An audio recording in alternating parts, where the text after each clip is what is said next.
Good morning and welcome to the Seneca County Board of Commissioners. Today is November 16th. It's 10 a.m. and we will open with the Pledge of Allegiance. I pledge allegiance to the flag of the United States of America and to the republic for which it stands, one nation under God, indivisible, with liberty and justice for all. Commissioner Shuffle. Thank you. Please pray with me. Dear Lord, please help to guide us, help us to do your will, do what's right here for our citizens, help us to represent them the best way that we can. Please help our community here to thrive and for one another to work together for the betterment of our community. Amen. Thank you. Roll call. Commissioner Paradiso, Here. Commissioner Schuff, Here. Commissioner Franker. Here. So at this time, I will accept the motion to approve the digital audio recording of our prior board meeting, Thursday, November 9th. It was our regular board session. So move. Second. Okay, roll call? Commissioner Franker, Yes. Commissioner Schuff, Yes. Commissioner Paradiso, Yes. Those are easy minutes. Approve and take. That's great. First on the agenda, we have the sheriff here. We've had some discussion. Barb, I'll turn this over to you and the sheriff and about potential construction with our jail, right? Yes. go ahead. All right. Just to give a little background on what we're talking about today for the audience and the public at large, I know you guys are well versed in it. The Seneca County Jail is also a federal ICE detention center. Has been since the early 2000s, probably 2000, 2001. Sheriff Steyer brought that program in, and it has been around for almost 25 years now, so a quarter of a century. And after a couple years of housing the detainees, they had need for some growth because all the local population that when I worked for the city, we would try to bring in there, well, we're full or whatever. So the commissioners at the time built on that addition at that time, which was the H-Pod. And that can house like between 50 and 60 back there. So each subsequent sheriff has signed these contracts with the ICE, and there has continued the process of having this contract with the federal government. And there's modifications to those contracts throughout the years. Could be for COVID reasons. They'll send us some requirements that we need to modify since we're a federal subcontractor. Could be for the additional increase in the pay that we got a couple years ago when we upped the amount for. Knock on wood there, that was good. Yeah, and so those modifications come through from time to time, and then the sheriff reads them and decides whether we can do the modification or not, and if we can't do the modification, have to give some type of response back to the government. So on October 19th of 2022, that's the first thing in your packet there, a letter came from the U.S. Immigration and Customs Enforcement for the modification through the contracting office. And it's about the VAV. VAV is a VAV, it's a virtual attorney visitation. So basically, it's spelled out that it's for ICE contract detention facilities, which we are. And what it does, they're trying to facilitate and improve detainee access to their legal representation. All the detainees we have, and as of last night, a little bit after midnight, I looked at the list this morning, every morning, and we have 71. So when we didn't have that many back there, when I first took office, under 10, it isn't a big deal for them to get that representation. It's video. They never leave our facility, so they go into a separate room. They talk to their attorney on the TV. There's a couple TVs for them to each sit next to each other, talk to their attorneys. Then there's another classroom that we've taken over, both of those classrooms for immigration. And then that one is where they see the judges for their appeals and everything. So that's a Monday through Friday thing. It happens every day out there.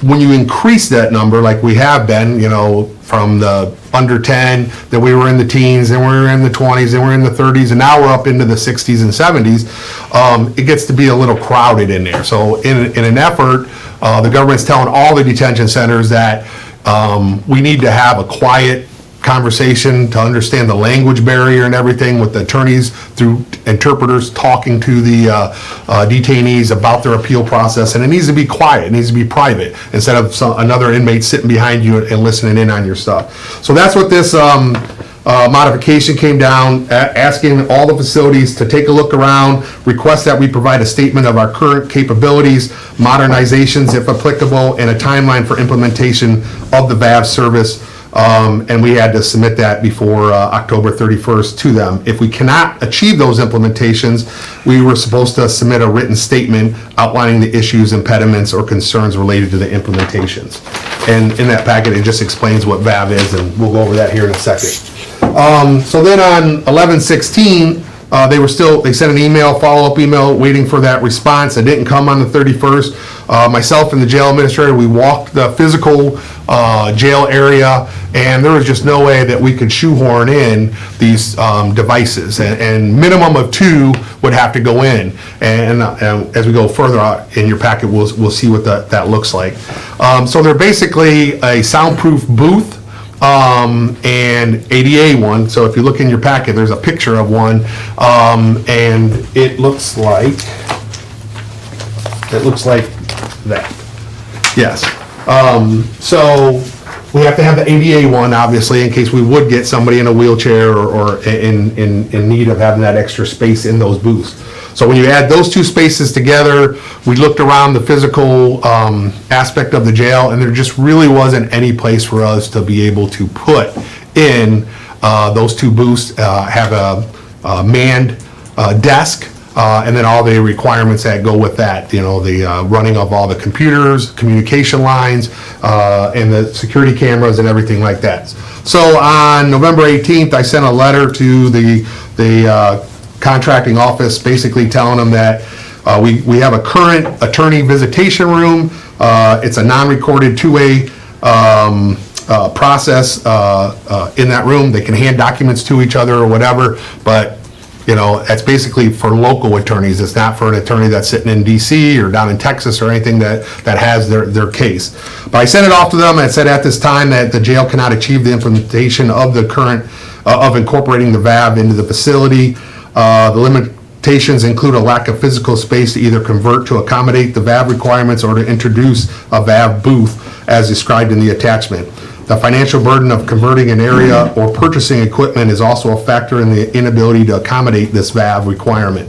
The requirement to have an officer stationed outside of the VAV area, as well as staffing the online scheduling system, maintaining the required usage log, and reporting to their offices would require the hiring of additional staff. This again factors into the financial burden that implementation would cause the facility. So basically told them that, we don't have the money to do this, we don't have the staffing, because that's a Monday through Friday requirement. That person would have to coordinate with the government for all these scheduling, it's an online thing, everything. So the next thing came was didn't hear anything all over the whole winter. So we went through the rest of 2022, no response, no nothing to that, which is not untypical of the government to not get back with me and say, okay, you're good to go or you're not good to go. July 25th, though, so a full 8-9 months later, we got an email that basically said, we're reaching out in reference to exploring,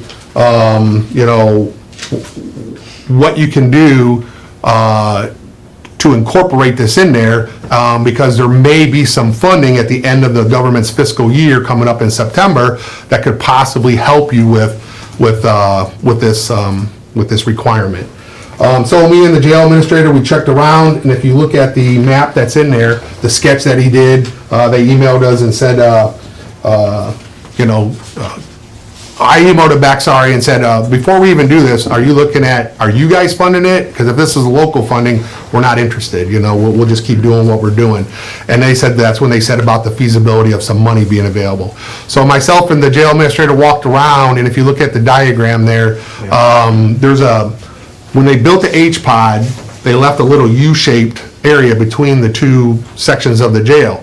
And so all that would require would be a wall, a floor, and a roof, and that would connect that little U-shaped area into internal space that would accommodate those two booths, the desk, and the cameras and everything that's needed in there.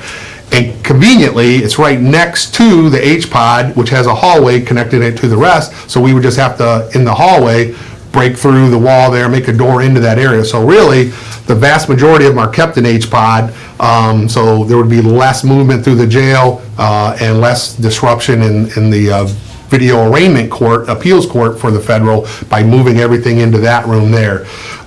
So we sketched it out, sent it to them, and left it up to them. So that was on the 26th of July when they said there'd be possibly funding. On the 27th, they said they're interested, but they will, that will mean, that we said it would be mean adding an addition. Also on 7/27, they emailed back and said to send the sketches, and we did.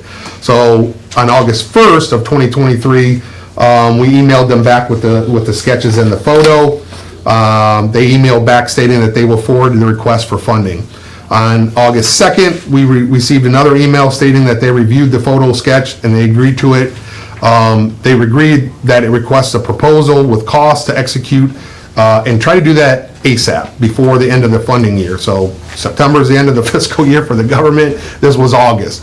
So on 9/15, they emailed us to help with some of the details for the cost, because we were trying to get quotes for everything. You know, it's easy to get the quote for the actual construction part, and we got Klaus and two other ones in, but Klaus was the only one that came in that time frame to give us a quote. The rest of them didn't have anybody to send over to do the quote, so we were only able to send in one quote to them.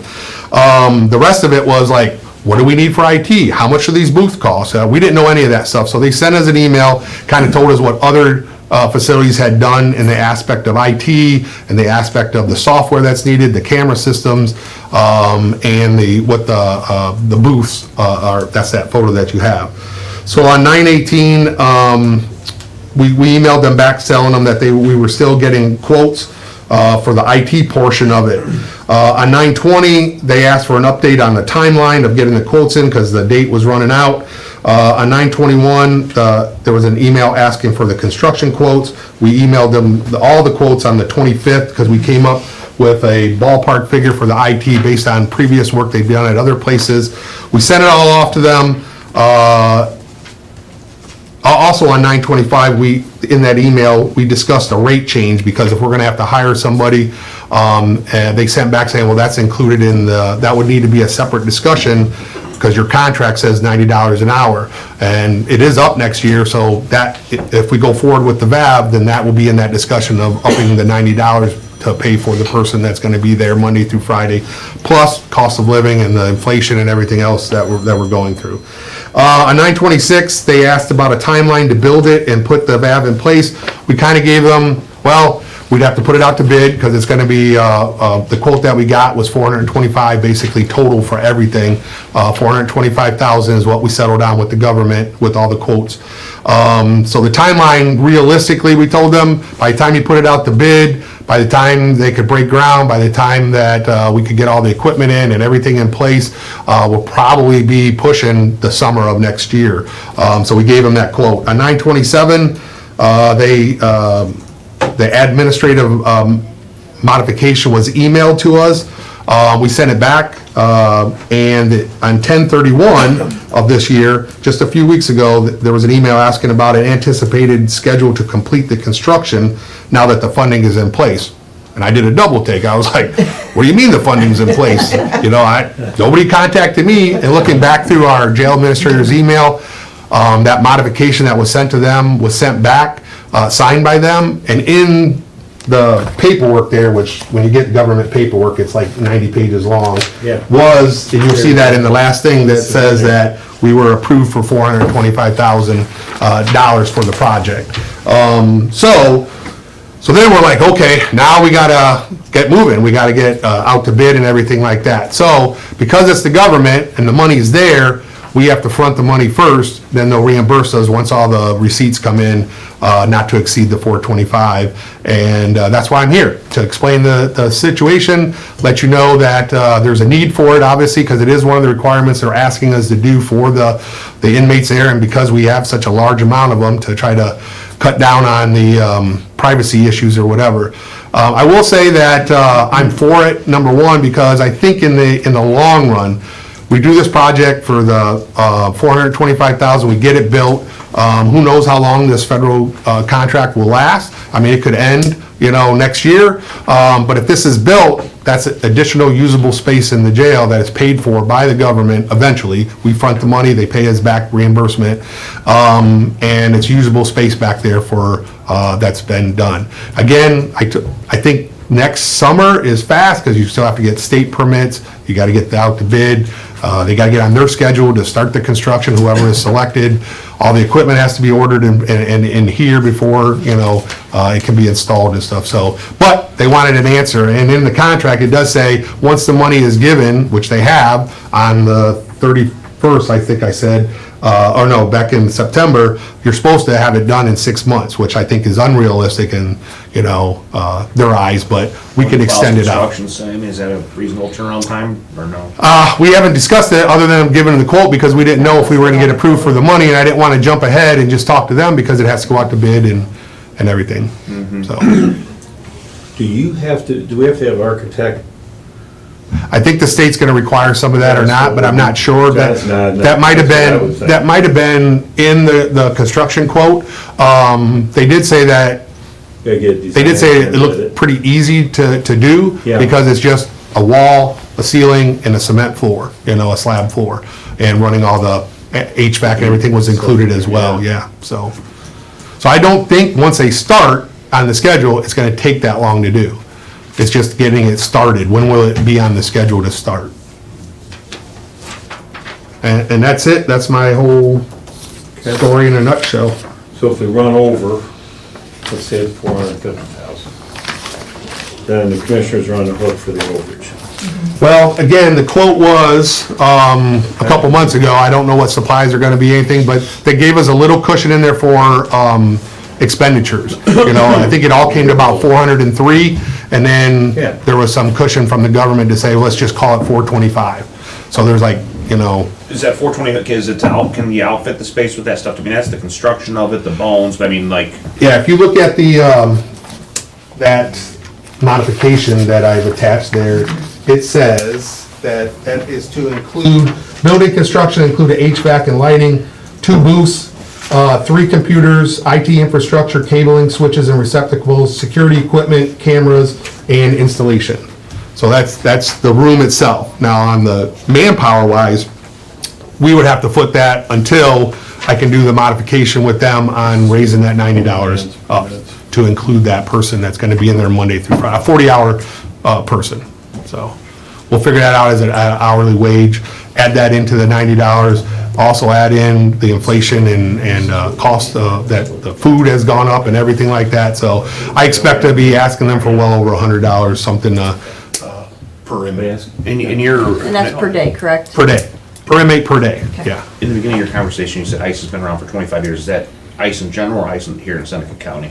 The contract that Sheriff Steyer did, I can't remember if it's 2000 or 2001. Somewhere in that time period, they signed the initial contract with them. So we've been a contracting agency with a federal subcontractor with them for almost 25 years. And there was a lot of them in the beginning. And when I took office, there were 6 Ohio jails that were subcontracting out. That's, I think, another reason why our numbers were low. Currently, today, there's 2, us in Geauga County, and Geauga County has less than 5, and we have 71. And the reason Geauga County has less than 5 is because they're housing for Cuyahoga County and just charging Cuyahoga County, and they don't have to go through all the federal inspections, like we just got done with one 2 weeks ago. So we don't have to jump through they don't have to jump through all the hoops and everything. Another reason why they like Seneca County is that we're geographically in a sweet spot for all the airports, Detroit, Toledo, Cleveland, and Columbus that they use. So we are very favorable to them. They constantly tell us that, the facility is nice.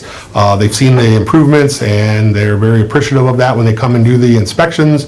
And we have a very great relationship with them right now, so. And we can ask for another increase, what was it, 2 years? Next year. That was 2 years from when I did the increase before. There were several requirements, 3 requirements. One was the hiring of the additional 5 people. When we signed that to get the $90, we had to agree to the National Detention Standards of 2019. That's what we were held all this year to, those standards. We were at the National Detention Standards of 2000, which were very loose and they upgraded them, obviously 19 years later. So we agreed to that. We agreed that we would hire the 5 additional staff, which we still haven't got to. And we agreed to not ask for an increase for 2 years. And we signed that agreement in 2022.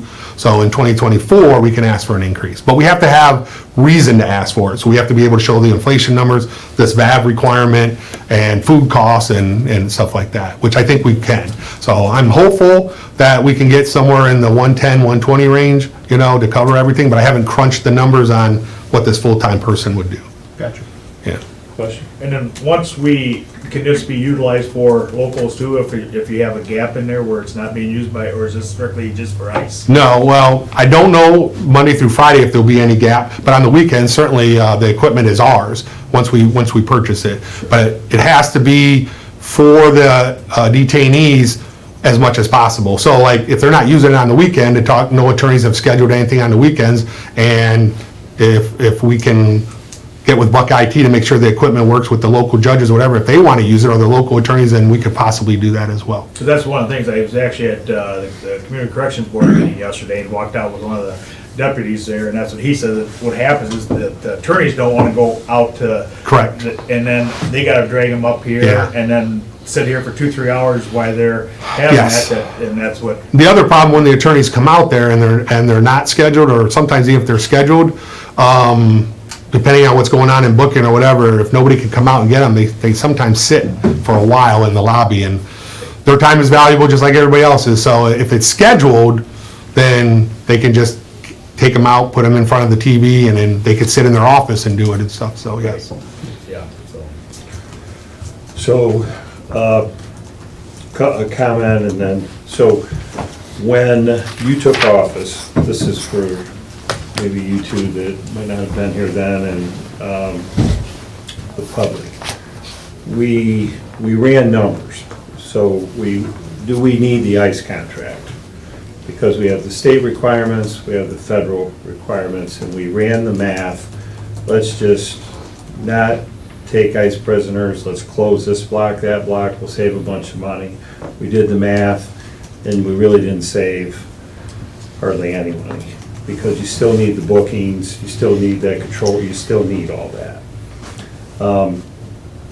So we are set up, and so what you've done is you've got the revenue back up to where it was kind of prior to you coming in the good old days when Right. when you know, the money was coming in the back. So I think you've done a great job of getting through COVID and all the administration changes and just everything we had to do to get where we're at. We do have momentum, and I think if we do this, when it comes time for the next contract, then, you know, they will have to take all this into consideration versus going somewhere else. So I like it. I mean, it's all laid out, makes total sense to me. I think we now have to put the timeline together. I know we have to put the timeline together, and I believe we would have to get an architect to draw up. We have to burn a little money to draw up the prints, and then we would have to bid it. And then we take it from there. So, Can the architect be included in that 425? yeah, and that would be that's a good Yep. question. That would be part of the 425, and we just would start chipping away our costs to get this done. And we're on top of it, and hopefully we can do it for 425 or less. And if we can't, then we're on the hook for the difference. But I'm for going to that next step, because that's gonna be, everything's a delay, but we're nowhere till we get something drawn up that we can bid, right? Correct. We're gonna get our money back. Now Barb's gonna tell us what we really have to do. Well, I guess my first question being, with it John? being reimbursable, basically, can we submit as we go along? Do you know? I do not know that, but I will ask. The county has it, we can put it in a pot of money, but if we can reimburse as we go Great along, Yeah. you know, that kind of helps our cash flow as well. Yep. But yeah, you are correct, we would have to get with an architect to get at least a small scope of work I mean, whatever they're requiring, get that at least so that it could be bid. And then we could, I mean, but that could take up to 2 to 3 weeks to get And the other somebody to thing do with the that. 6 months, I think you could, we're gonna, Commissioners okayed it today, we're moving as fast as we can move. If it takes 7 or 8 months, are we okay? Yeah, I'm sure you are. that, I've already talked to them about, and yes, I mean, I just would have to send them in, like what I did there Progress on report. the progress report, that here's where we're at. You know, I think the biggest hurdle or the biggest slowdown is gonna be once we get the architectural drawings, submitting it to the state, because we are in the, considered a prison, you know, a jail, in the state of Ohio, everything has to be approved at the state level, any remodels or modifications you make to the jail or additions.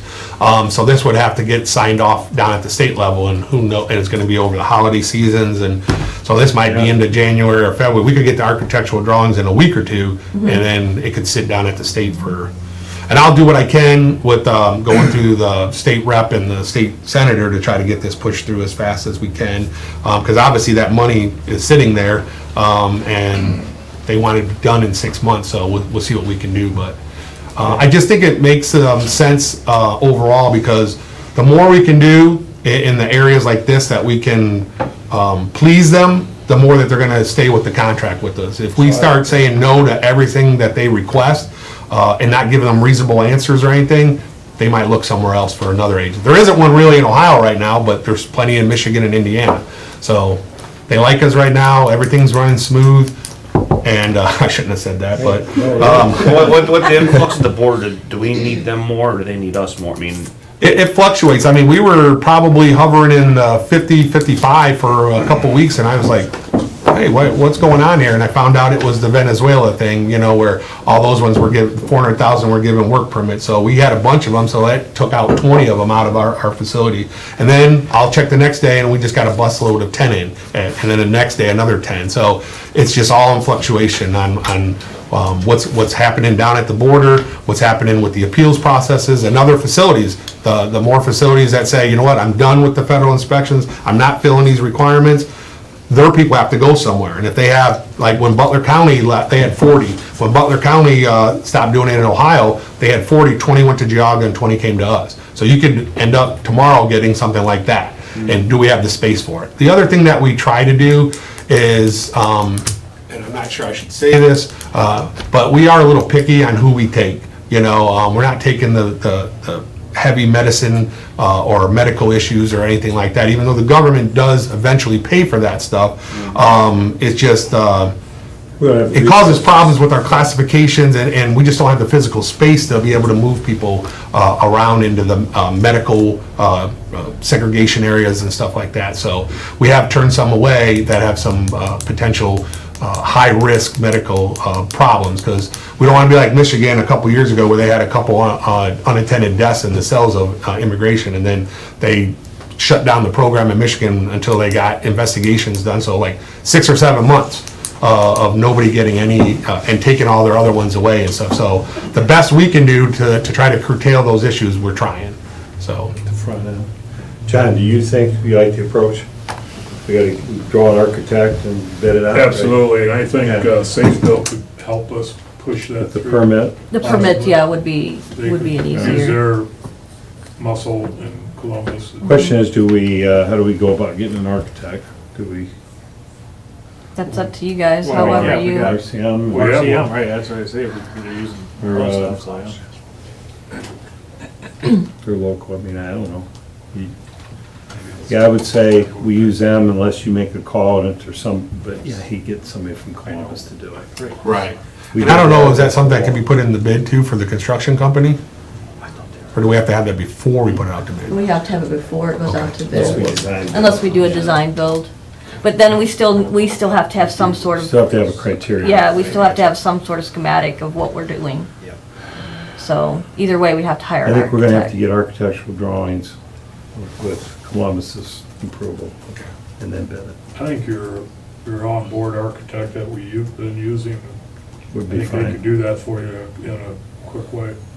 Yeah, this isn't, I'm not an architect, and I didn't sleep at a Holiday Inn Express last night either, but you saw the drawing there that my lieutenant did on. Lieutenant Cunningham did a good job. Yeah, I mean, that's fairly close, and I will say, that's what Klaus said, this isn't a, a scratch your head kind of project, this is throw up a back wall, cement floor, and a roof. We're not running, a ton of, rebars and jail cells and stuff like that in there that have to be to code and, to the state prison codes and stuff. This is just the outside wall, the roof, and the cement floor. The door would probably be the only really, aspect of it. Door and And you your put a locks. couple mini splits in there, don't even mess with the current heat system. Got an exterior wall there. It's not a large space. So, are we good, Barb? We're good here? If I have any other questions, I'll be in contact. Okay, So we, as commissioners, are moving ahead with this. thank you. Barb can move forward with approaching the architect. We probably just turn the architect over. Yeah, Sheriff. I can Jen. work it out and then we can Put have on them the just schedule, come come out out. there and take a look at everything. Are we good? That makes sense? One last question, this is semi-related, semi-not, but can the ICE prisoners be used in the work program? No. For Greg's, I couldn't remember if they were allowed to or not. They're not allowed to go outside of the facility, Gotcha.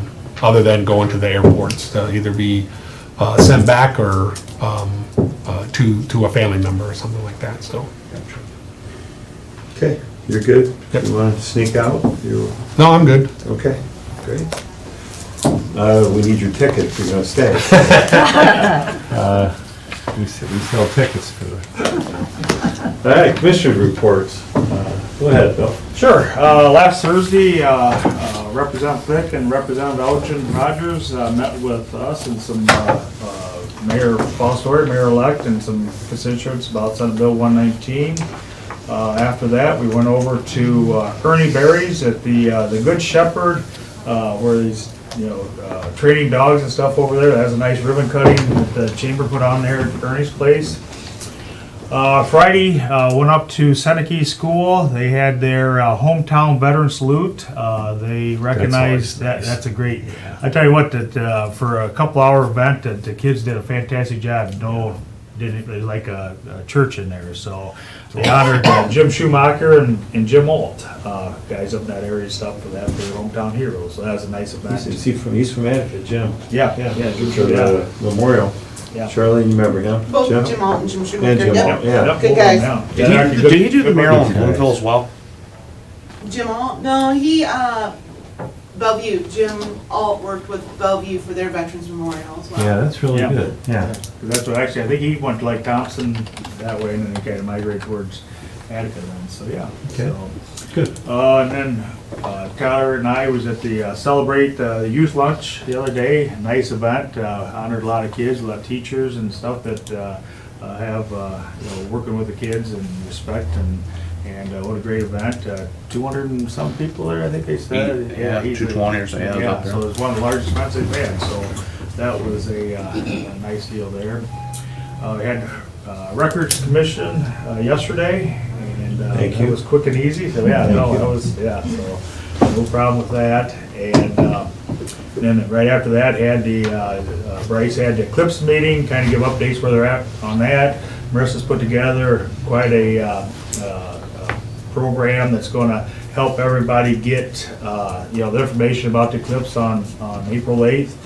They have a lot of information, as far as fairgrounds and, who's doing what. They actually have, up to Bloomville now. Elmer Pohl's gonna open up his place, and he's offering like 3 days for like $300 and stuff on it. Fairgrounds is opened up, Attica Fairgrounds, and then there's some folks that, up to about a month before, you can, if you got farmland, fields, whatever, you can open up to for, housing, people for overnight and stuff on that. The health department's been fantastic to work with on that, and, so yeah, that's just a lot of great stuff. I think after the first year, it's really gonna get ramped up and a lot more information to come on that. And, then, I went to, the Corrections Board meeting yesterday. That was kind of a pretty short, sweet meeting, stuff on that. Nothing earth shaking there. And then this morning was over to FEDC, the Foster Economic Development, for their quarterly meeting and a lot of stuff rolling over there. Actually Renee and TSEP have some stuff they're working together on and many projects over that they have kind of on a plate there, so. That brings up to today. That's all you did? That's all I did, yeah, that's it. Andy was in a combine. And I was in a combine in between there, yeah, so. And in today's world, you can't tell if he's in the combine or if he's in his office. Right, thank goodness for GPS, I'll tell you what, yeah, that's. Soundproof, It's the same soundproof cabin. Yeah. It's like Club Med, you know. Commissioner Schuff. Yeah, thank you. Had a very busy week this week, actually. Last Thursday, Commissioner Paradiso, we attended the Veteran Service Commission. That was the Veteran of the Year Award that helped the vets. Good turnout for that. I think that was our third or fourth year in a row going to that, but always makes you very appreciative, and you like to hear those stories about the individual soldiers and a lot of personalities in the room, and just it's always very humbling to go to that. As Commissioner Frankert alluded, we had the Celebrate Youth, good attendance there. I think they honored 36 to 37 kids, and these are kids that aren't traditional award winners or maybe not star athletes or straight A students, but they do special things for the community, cover teachers, students, but they deserve special recognition, but in their own way, and just it's kind of, That's awesome. it's nice to see these bright young people. I mean, they were honoring Sentinel students and all age groups, so that was very nice. Also had a GLCAF, Great Lakes Community Action Partnership. We had our November board meeting. That was on Tuesday. I just wanted to rattle off here just a couple numbers because Ruth Ann gave some really good stats and stuff. So just real quick here. So for their strategic plan, that's what we've been working on here the last couple months, and we have to do that every 3 years. But so they had $23.7 million in COVID-related funding.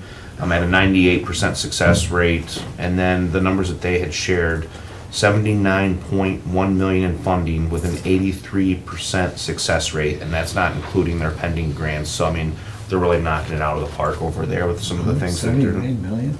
79.1 million funding at an 83% success rate, and that's not including their pending grants, but just a great group over there. So always enjoy those updates. Also, tonight we have a ribbon cutting at Tiffin Paper Company. I know I'll be there for that. And as Commissioner Frank alluded, I think all three of us were there for the ribbon cutting at Good Shepherd Kennels. Just, We were all three there, just different timings. yeah. Bill gets Slade, of first course. place, me second, Tony was third.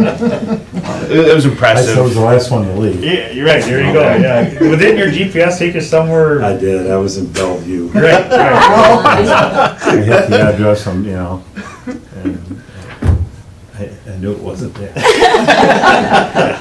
He ends up at Retown Tavern There's instead. I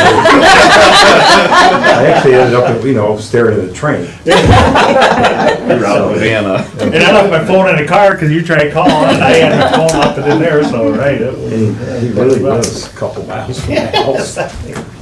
It's an impressive story, Ernie, with his business and just not letting his disability stop him from doing stuff. I mean, he's legally blind, but him training the dogs. Awesome. The guy even wrote a book, which is really impressive. It's nice to see people like that don't let Doing what they things love. slow them down. You know. We also had our TSEP Executive Committee meeting yesterday. Aaron gave some updates to the group. We're working on the CEO evaluations right now, so him being a little over a year to year and a half in his role, we're working with the executive board to do that. Also attended the Iron Triangle 10-year anniversary. Went over to Fall Story yesterday. It was well attended as well. Mayor Keckler and Mayor-elect Don Manel were there. Just a very passionate group of people over there on a shoestring budget and not having tons of funds. The city came in and helped them, and just they have a strong group of board members there that are getting a lot done with what they're doing, so it's pretty impressive. Commissioner Paradiso and I attended the Bicentennial Committee yesterday. A lot of good ideas coming from there. I'd like to thank the Chamber and Destination Seneca County because they're really helping link a lot of the stuff, the ideas. They're getting it up on the internet and putting it online and doing the stuff that Tony and I are not good at doing. They were at the Eclipse meeting, I believe, and then they came. Yeah, Teresa was there, yeah. Mercy even has like a countdown clock to when the actual eclipse happens. There's a link you can click to find a campsite, the hotel. So I mean, kudos to them. Had Tourism Council this morning, again, once again with Seneca, Destination Seneca County. And then last, attended a chamber event. Barb and I both attended it, sat at different tables. She didn't want to sit by me, but You came in late. by 2 minutes. Kim Radisson put on a really good show. It was personality type testing, the 16 different personality types, introvert, extrovert, and I've done the testing before. It's just interesting, but she went through and kind of walked people through, and I love it. it's just, yeah, it's kind of interesting. So we can get people on committees. Everybody has a different way of acting, reacting, thinking. So it was educational, but it was a very good week. That's all I have. I got one more thing if I can follow up, Sure. Tony, from this morning. So Pat McCauley was there with the auditors office. So they're looking at 24 that they're going to, a couple things that they do. They have like the Ag Link program that helps farmers and stuff for them, but they're also going to start a brand new one. And it's going to kind of model maybe like the 529 that parents use for Yeah. kids' college fund. Well, they're going to open up this for like home buyers. So that way, instead of your kids want to go to, Trace, they can, help them initially. Through the with- auditor's office? Yeah, so this will be done through the Link program, but he's gonna come in January, kind of, when they have the grand review of it and stuff, and just some of the target stuff on that, something new that they're gonna try, and I think that's fantastic to help That's awesome.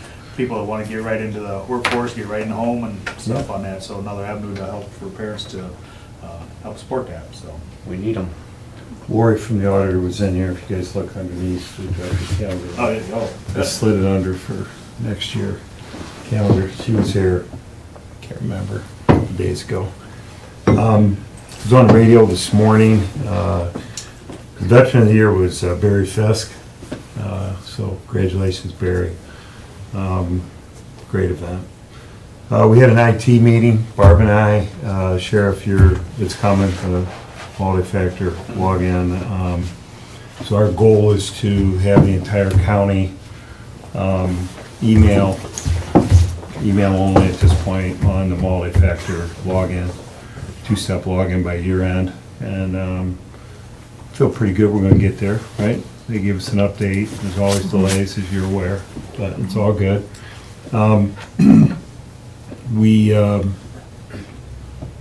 The EMS meeting is tonight. I was out there this morning. It's basically 2-3 meetings a week with EMS, feeling really good about the direction we're going. Don't you, Barb? There's just a lot of moving parts, so we're coming up to our first year. They asked me today on the radio, what's your vision of EMS?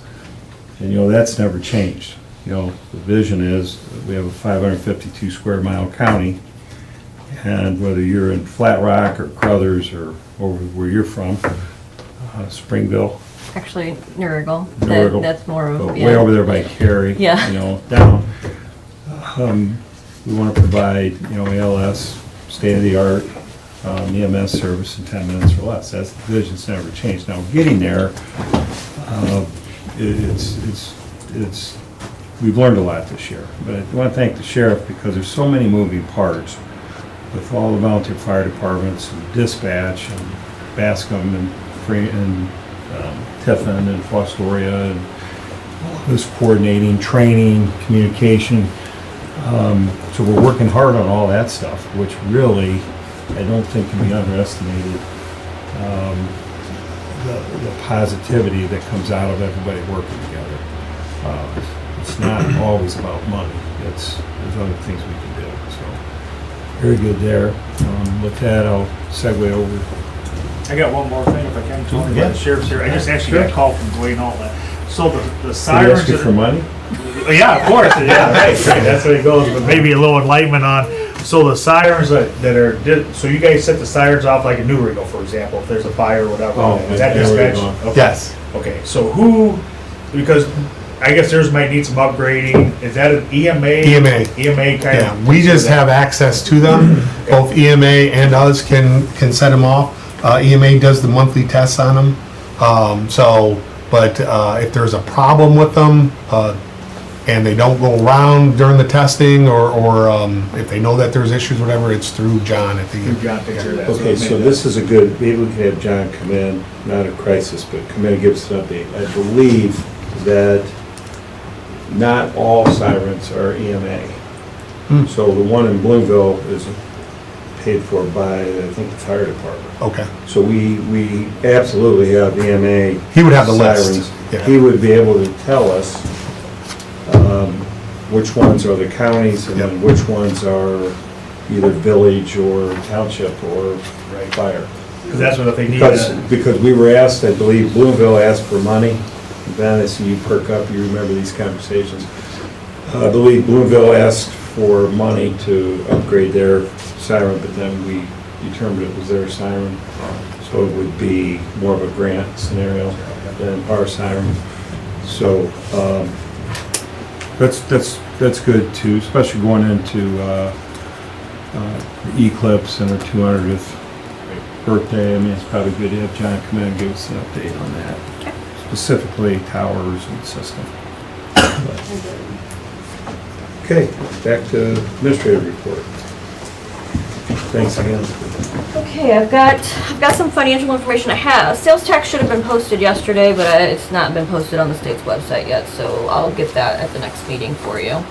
But for October's financial information, for revenue, we collected just over $1.7 million. We're at almost 92% collected for the year. And that doesn't include anything for the last 2 months of the year, so we are probably gonna collect way more than what we anticipated collecting for the year, so. I can't say way. I can't 92%. determine, I can't determine, it could be another, $3 million for the rest of the year. So, or $4 million, just depends on what kind of. It's funny because we must have great Well, and fourth quarter. but I will say that a lot of it is our investment income, and Yeah, there you go. our ICE housing has gone up a lot. So you weren't just sales tax? No. Yeah, I understand. No. Now So- So we're we, talking revenue. Yeah, You know revenue. what the percentage is that the ICE housing is up, roughly, What it's up? percentage-wise? Since the beginning of the year, Well, we've your been. budget was. Okay, so I can give that to 1,250,000. you. As of October 31st, we're at 120% collection. His budget was $1,250,000, right? And we just, and the reason I'm saying this, we just went over this. And you're trending towards $1,800,000. Yeah, as of October, he's collected almost 1.5 million. Yeah, so we could end 1.8 there. Yeah, but he doesn't get all that money, It goes back to the general fund. I offset it. reminded him when he started, Yeah. it's only 500 and something, Correct. Yeah, it was under. Yeah, it was quite a bit lower, so. But we're working good together. But then, okay, so then on the expense side, in the month of October, we expensed just over $1.5 million. And so we're trending a little high on the expense side. We should be at 83% and we're at roughly 88.5%. So it just all depends. Next month it could be on target. It's just kind of depending on, yeah. Doesn't feel like. But it's. Everybody's within their Yeah, budget. it's not, we're not overspending by any means, Yeah, so. it should catch up. Did you want to say something, Sheriff? I was just gonna say, I thought maybe my Amazon purchases would help with the sales taxes. My wife would say that, so. Well, yeah, we all sit at home and we're all doing online, and since they implemented that a few years ago, it's probably Yeah, it's a big increased our difference, budget a yeah, lot, yeah, so. I do want to let you guys know that next Tuesday, the 21st at 10:30, I have scheduled a Raccoon Creek joint meeting with Sandusky County. Is so that this is a follow-up from when we actually put in place the joint district. 9:30? 10:30. 10:30? This is to set time and date for the viewing and the first hearing. So Teresa and I have been working with the engineer's office over there, since they are the party that is in charge of that. So just make you aware of that. We talked about getting garage facilities painted out for Mark. Yeah. He did get me a firm quote. It's estimated at $24,000. It's for his main building and the salt Sounds- barn. Yeah, that seemed too, it's enough. Are they painting on, is it metal? I can't remember. Yes. Metal? Yep. Okay, so we're gonna go forward with it? Yes, I will move along with that, I just wanted to let you guys. Who quoted that? Parker's Paint. Out of Sketch, yeah. So, but yeah, they're gonna do the main building, they're gonna power wash and, paint. They'll do a good job. And the same thing with the salt barn, they're gonna power wash and paint, so. Good. I received an inquiry from Susan Herring Howard, the law librarian, in regards to a reappointment to their board. Jimmy's appointment is up on December 31st. She was just inquiring if you guys would be okay for him to stay on that board and we can reappoint him. I didn't foresee a problem with it. Jimmy, so- okay with it? I would imagine, I will check with him, but she just asked if you guys would have any reason not to, so, He was pretty close on his income projection too, wasn't he? yeah. He's very, Jimmy always, he Jimmy's takes always the big good at, 6 yeah. income and, yeah, sales tax is down, but interest income's Yeah. up, this is up. And he's tracking that, he's Yeah. been tracking Yeah, it. So he's good, spot on. so. Yeah. We had talked about, Oriana House had a couple metal detectors, that they were getting rid of. They were 10 years old. I did, speak with, the sheriff. They didn't have any interest, but he suggested maybe, JFS. So I reached out to Kathy Oliver and she would like to have one of those. We're working on getting that taken care of, get it picked up, get it set out there. And then, so that leaves one. And as far as I know, no one else in the county has asked for it, so maybe we can reach out to the city of Fostoria and see, because they don't have anything for their city building. So, Sounds good to me. okay. Good. I have a letter here from, in regards to the Healthy Aging Grant. Ryan called and there's a restriction on capital improvements on this, and they are asking for an exception so that they can buy another vehicle. It's a 10-passenger van with a wheelchair lift and transit accessibility. They're asking for this portion of the grant to go unrestricted, so that they can purchase this, so they can help the senior citizens of our county. I just need a couple of signatures and I can get that off.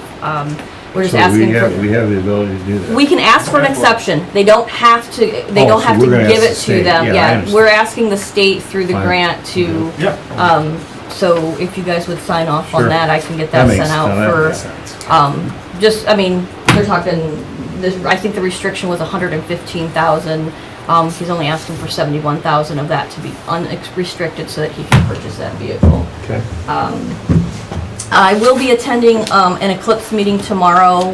John Spar put together out at the Public Safety Building, just to kind of get the county on board with knowing what's going on and how we're going to work that out. I've been thinking about this, and it's just my opinion, whatever you guys think. With the eclipse falling the way it falls, it might be an ideal situation for the county to either close or have restricted hours that day. So, I mean, we're talking 600 employees that come from all over the county and from other counties to our county to work. We're already going to have an influx of people already in the county. So I'm just putting it out there that it might be a conversation that we need to have about either closing, I'm glad you said. either closing or, April you know, Monday. because by the time people start getting off of work is when the eclipse is actually supposed to start, and it's So just, Let them be home where they're safe. Here's what I'd like, we're gonna have an elected meeting after the I was thinking first the year. same I'd thing. like to bring it up now. Because actually, so Dick, Is that okay? that's fine. Yeah. Because the judges and we. Right, and I think it's just. We're gonna do it. I think it's just, would be beneficial for public safety and, you know, all emergency services. Traffic congestion. Traffic congestion, I mean, it's. Most schools and other corporations are doing that. They're off Okay, for that so day. we could suggest that and see It doesn't if affect everybody- me, so my Yeah, you're salary. But it You're does, overtime, but it does right? help with EMS, it does help with the EMS if they have a call, it does help with the sheriff's office if they have a call, you know. 600 less people on the road. Something we never That's thought right. about. Yeah, I think everybody we've talked to, because I know Nick said for sure they're doing at least a half day, kind of see what we're gonna do on it with the city, but that's what I kind of concur, because you not only have the Eclipse of 3, but you got people coming in Yep. early in the morning to try to get a spot and stuff on that, so I guess that's where I would lean I towards. mean, and we're gonna have traffic from Friday Oh, night yeah. on. Double or and- triple and the then, you know, population. The whole weekend. Even Tuesday might be a think- little bit of trouble getting in to work even, just with people trying to leave, Yeah, 'cause so. there's- Or we do a, like a fog day at school, that everybody come in at 10 or something. Right, Or but then, what- then when they leave, The though. eclipse is at 2, It's, right? it's Three. three. Yeah. So it's almost, or if, you know, to me, it seems like instead of having people try to travel through all of this. Okay. But that's just my suggestion So, and, we're on- you I was know, thinking the we've- same thing this morning at the meeting, so I'm glad you said it's that. just- We're in a unique spot because the electeds, you know, they can decide and they have a big say in it. So we will, I think we gotta narrow some scenarios down and then we'll vet that around the. They are predicting the roads to be parking lots. You know, we only have So I think 2-lane you're onto highways, something there. so. I mean, I personally, Can you work from home or do you just call it a day off? that might be Up to how we each have to, elected, yeah, yeah. we might have to work that out, I don't know, I mean. Alright, good, thanks for So bringing that up. just, I mean, we were talking about the eclipse and it's just gonna be, it's gonna probably be chaos in the county. And I don't wanna say it is chaos, but that's. Only thing I'm asking is, right now, if it's Monday, when is the peak, when do you predict, Sheriff, the peak craziness? Well, like she said, I think what we're gonna see is, I mean, if you're in Seneca County, the best thing to do is just sit in your backyard and watch it. You don't need to go to Bloomville, you know? You're still gonna get maybe a second less than they are over there or whatever, but anywhere in Seneca County is gonna be perfect. So it's all the counties around us, and Michigan and Indiana, everybody trying to come and they're gonna check for the weather that day, that weekend, and then they're gonna make that decision to come here, and then it's just gonna be chaos, so.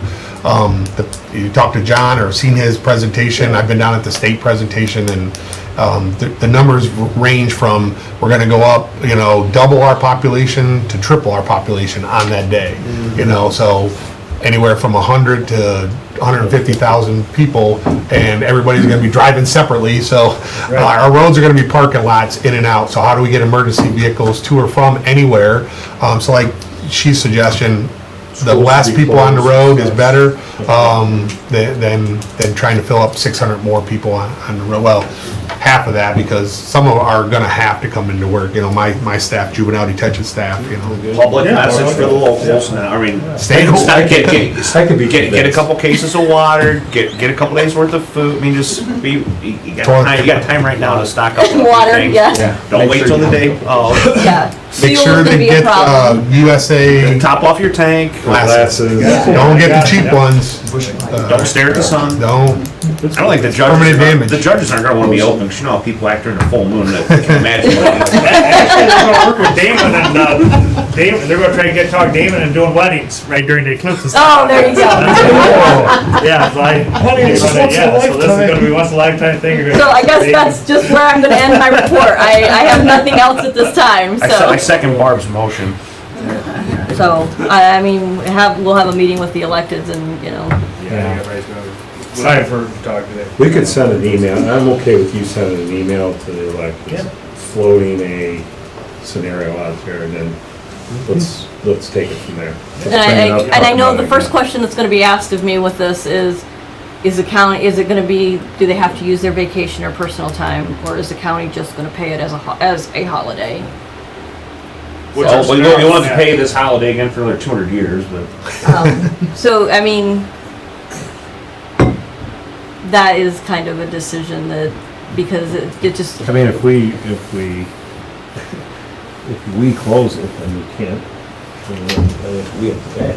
Right, right, you I can't mean, force we them would to pay pay them, we right. can't say we're closed and you have to use your holiday Right. for vacation, I don't So- think. What do you think?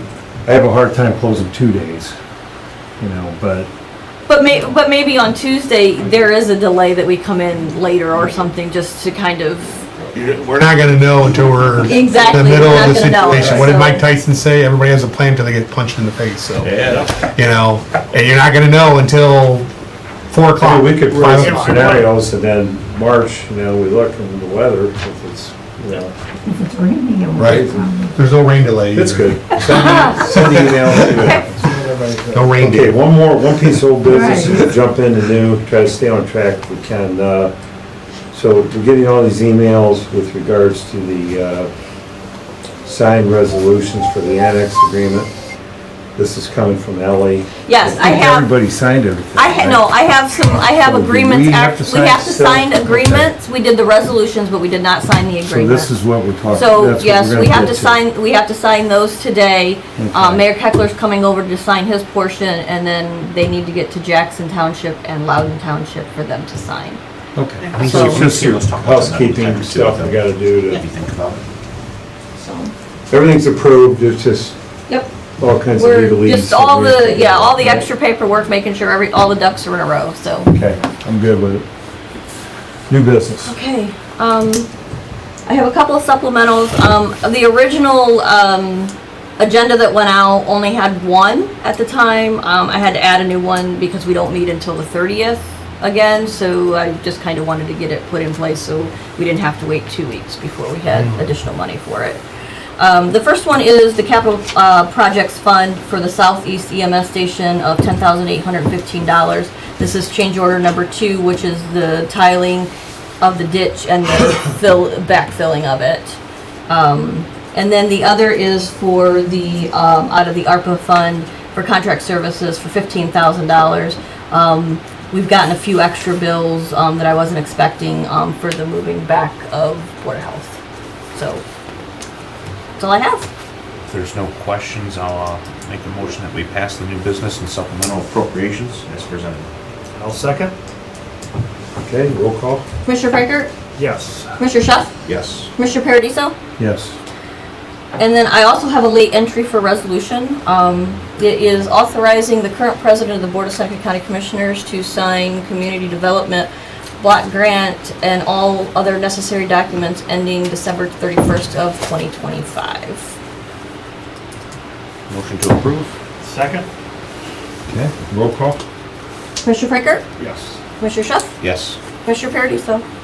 Yes. That's all I have. Okay, anything else from anybody? Open up the public. Okay, Sheriff? Yes, sir? I texted my lieutenant and sergeant about your question and already got an answer back. Okay, We absolutely can submit as we go. okay, He perfect. would need somewhat of a projected plan as far as the phases of the project and what they would be expected for billing. Okay, That'll probably be when we get with our, Yep. they'll kind of lay it out there, so we get this. So that should help. Yep. That'd be perfect, a lot. thank you. Good. Public comment, anybody going around? Ben? Good morning, Commissioners. Ben Nutter, Wind Waste Innovations, representing our facility in Fostoria, Ohio. Today, we have, with contractors, over 120 local folks that work out there. These aren't people from New York or anywhere else. They're from local people right from here that we're very proud of them and our team members that, go to work every day to help protect the environment, and that's very important. And first, let me back up. I'd like to say and congratulate the sheriff and the commissioners on their continued investment in the ICE program. It doesn't make money, right, but it offsets, the cost of the county and the economies of scale. And we invested, when I was a commissioner, we invested in adding on, and the sheriff just does a great job. And the sheriffs that maintain that program, that's a lot of extra work for them that, they're not obligated to do, but they do it because it's good for the folks, and I'm a Seneca County resident, so I'm appreciative of that as well. I apologize, I won't be long-winded, but I'm going to give you a statement because we have some really good news that we wanted to share with you all. And I'll just read it real quick. As you know, the consent order was put in place in 2019 to correct the former owner's operational deficiencies at Sunny Farms landfill. Upon Wind Waste's arrival, we immediately and aggressively improved the landfill with new policies, processes, and financial investment. We worked to implement immediate and long-term solutions to address the challenges with odors and build our trust and credibility in the community we serve. We invested more than $50 million to build a state-of-the-art hydrogen sulfide removal system. On November 6, 2023, Wind Waste Seneca County conducted performance testing on our newly installed air emissions control technology. We're very proud to announce that the results show that we no longer need to operate under the terms of the consent order because all obligations have been satisfied. We are not only meeting the sulfur dioxide emissions limits of 2019 before the consent order was enacted, but we are 30% lower than even those limits. This means that Wind Waste Innovations landfill in Seneca County is running cleaner and better than ever before. This is due to our hydrogen sulfide treatment system, which were originally projected to eliminate 98% of the hydrogen sulfide in the landfill gas. We're also proud to announce that we are overachieving in this standard, removing 99.5% of the hydrogen sulfide from the landfill gas and converting it back to elemental sulfur.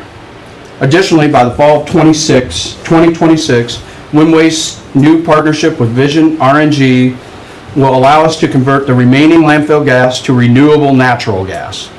Between our Seneca County and Perry County facilities, the yearly greenhouse gas emissions reductions created from the renewable natural gas project will be the equivalent to planting 130,000 acres of trees. In 2019, we committed to the residents of Seneca County that we would transform the former Sunny Farms landfill into one of the most technologically advanced landfill facilities in the United States and possibly the planet. As of November 6, 2023, WIN has fulfilled this commitment, and we look forward to building on this positive momentum with the commissioners, the health department, and the residents of Seneca County. So it's really good news that that system that we invested in is doing exactly what it's supposed to do, and it's also exciting that in a couple years, we'll virtually have zero emissions, and that, that gas will be used to offset fossil fuels. So whatever energy we can produce from that offsets a barrel of oil or anything like that. So that's exciting stuff, and I'm happy to answer any questions. Also, we at any time that you have an open invitation, and the public does as well, contact me if you want to come out. It doesn't have to be, if I'm in town, I'll take you through. You can see everything that you want to see. There's nothing that, I wouldn't show anyone that wants to see it. And I can take you through the new plant, et cetera.